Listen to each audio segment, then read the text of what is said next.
ॐ भुवः स्वः तत्सवितुर्वरेण्यं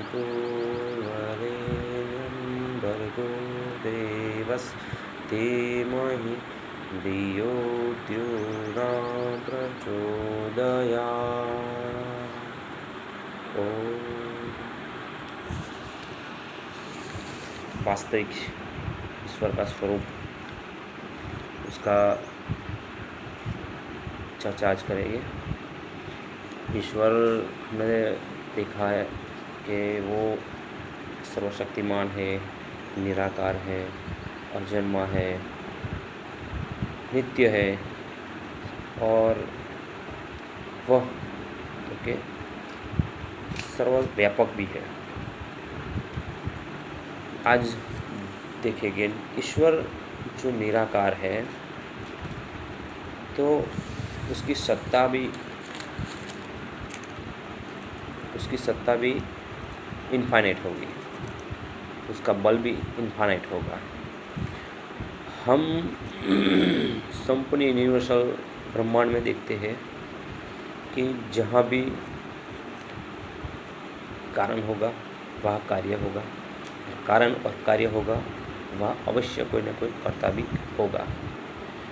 तो इतने सारे यूनिवर्सल में, इतने सारे ब्रह्मांड में जो भी कुछ कार्य हम देख रहे हैं, सूर्य चंद्र तारों की गतिविधियाँ देख रहे हैं, अनेक प्रकार के फोर्स की गतियाँ देख रहे हैं हम, तो वो देख के हमें मालूम पड़ता है कि कोई ऐसे सत्ता है जो संपूर्ण कण कण में व्याप्त है।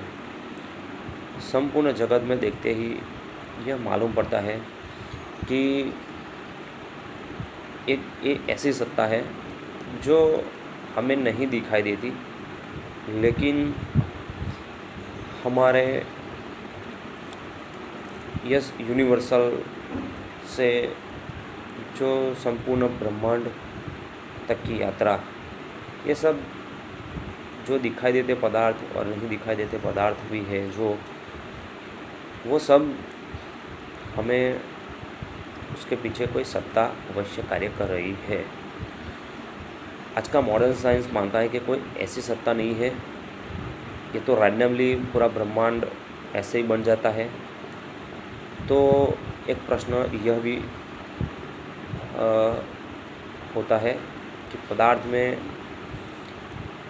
पदार्थ में रैंडमली कभी भी कोई भी प्रकार की गति उत्पन्न नहीं हो सकती। उसके लिए कुछ ना कुछ उसमें, उसके पीछे कोई कार्य या कर्ता होना चाहिए। जो एक पदार्थ में जब गति उत्पन्न होती है तो उसके पीछे कोई ना कोई शक्ति का आधार भी बनता है। जैसे एक छोटा बच्चा एक पड़ी हुई गेंद को हाथ में लेकर जब फेंकता है तो वो फेंका हुआ गेंद में जो गति शक्ति है वो कैसे डेवलप हो जाती है, वो आज के साइंस मॉडल वाले को मालूम नहीं है। यानी कभी भी ऑटोमेटिक फोर्स कभी भी जनरेट होता नहीं है, यह हमें मानना ही पड़ेगा। तो इतना सारा ब्रह्मांड में हम देखते हैं कि विविध प्रकार की गतियाँ हम देखते हैं। गुरुत्वाकर्षण बल, विद्युत चुंबकीय बल, वीक फोर्स, स्ट्रॉन्ग फोर्स, और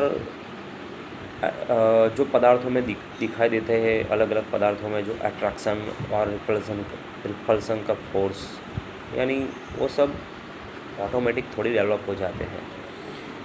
ये डेवलप होने के लिए एक लो होना चाहिए, और जहाँ लो होगा वहाँ अवश्य कोई कर्ता भी होना चाहिए। यानी रैंडमली कुछ उत्पन्न होता नहीं है।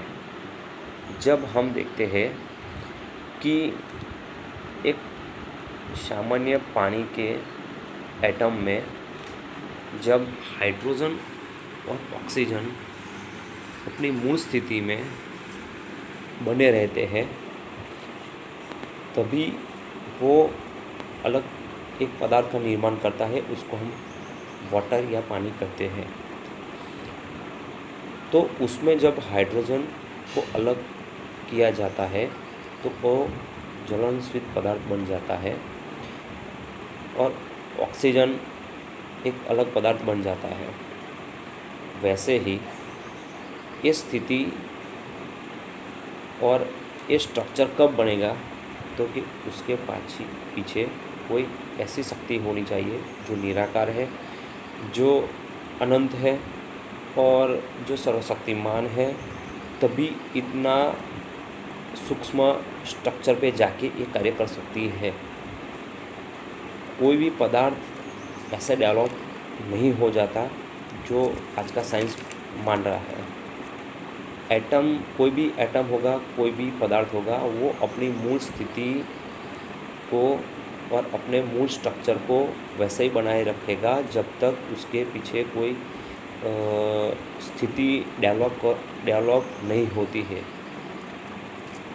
तो ऐसे सारे अनंत पदार्थ है जो हमें नहीं पता है, लेकिन इसके पीछे कोई फोर्स है और वो फोर्स कैसा है, वो फोर्स अनंत है, सर्वव्यापक है। तो हमें मालूम है कि वायु को हम नहीं देख सकते, तो उसका मतलब यह नहीं है कि ये वायु नहीं है।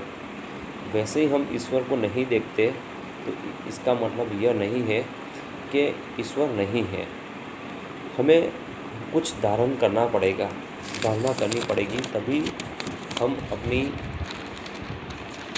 कोई भी धारण नहीं करेंगे तो हम कोई भी पदार्थ को नहीं जानेंगे।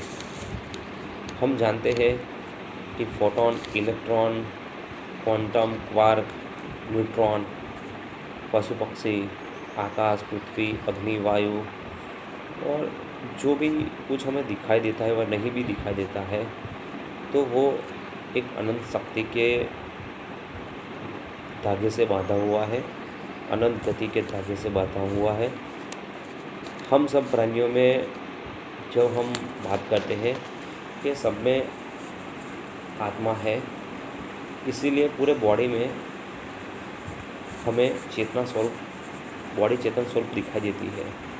उसका स्वरूप हम नहीं जानते हैं कि आत्मा कैसा है, फिर भी हम बोलते हैं कि यह जो आत्मा है वो सूक्ष्म है और यह पूरी बॉडी को चला रहा है।